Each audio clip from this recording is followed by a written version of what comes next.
My IP project, the working title is From the Heart, and it's a live-action puppeteered short film dealing with forgiveness and guilt and treating ourselves a little bit better with the framework of working with your inner child and from the point of view of a parent. Through the story, an adult is dealing with being kinder to their inner child that keeps making mistakes in their forest home, and at the end, they are able to reconcile and forgive each other and forgive themselves for not making the kindest choices, and then being able to become one human again and go forward and live their lives in a healthier way.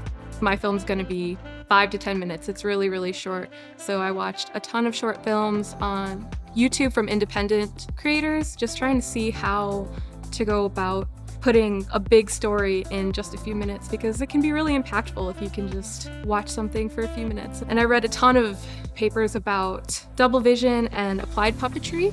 So like thinking about puppets in a more academic sense, or even using them in therapy settings to help the person kind of separate themselves from their emotions, putting the emotions in the puppet and being able to kind of process them in what feels like a safer way through the puppets. And that's kind of what this film has been for me a lot, kind of working through the mistakes that I've made as a parent and trying to be a better parent through the puppets. I did go to school right out of high school, but dropped out because it just wasn't working at all with having a young child. Life just kind of demands a lot of other things. So having the opportunity to come back after a large span of time has been wonderful. Being a non-traditional student is full of challenges. Being a non-traditional student with children is full of more challenges, but I have found a lot of support both at home with my partner and our friends there, being able to figure out pickup schedules for the kids and babysitting.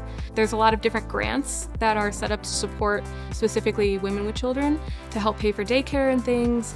And my professors have been really understanding, and I've been able to bring my daughters to class with me when they have no school. I've been able to Zoom in when they've been sick. So I found so much support like within the university to be a parent and juggle everything and still pursue an education, which has been really wonderful. I feel like I used to really undervalue kind of my life experience and my perspective on things, but really being at Stamps has shown that my perspective really matters. I've really made some amazing friends with my younger peers, and I'm able to have amazing conversations with my professors. I can't imagine not pursuing this, and if someone's just coming from another life into undergrad again, they have a ton of life skills and a ton of really amazing experiences behind them that would be really valuable for the art world in general and for their education.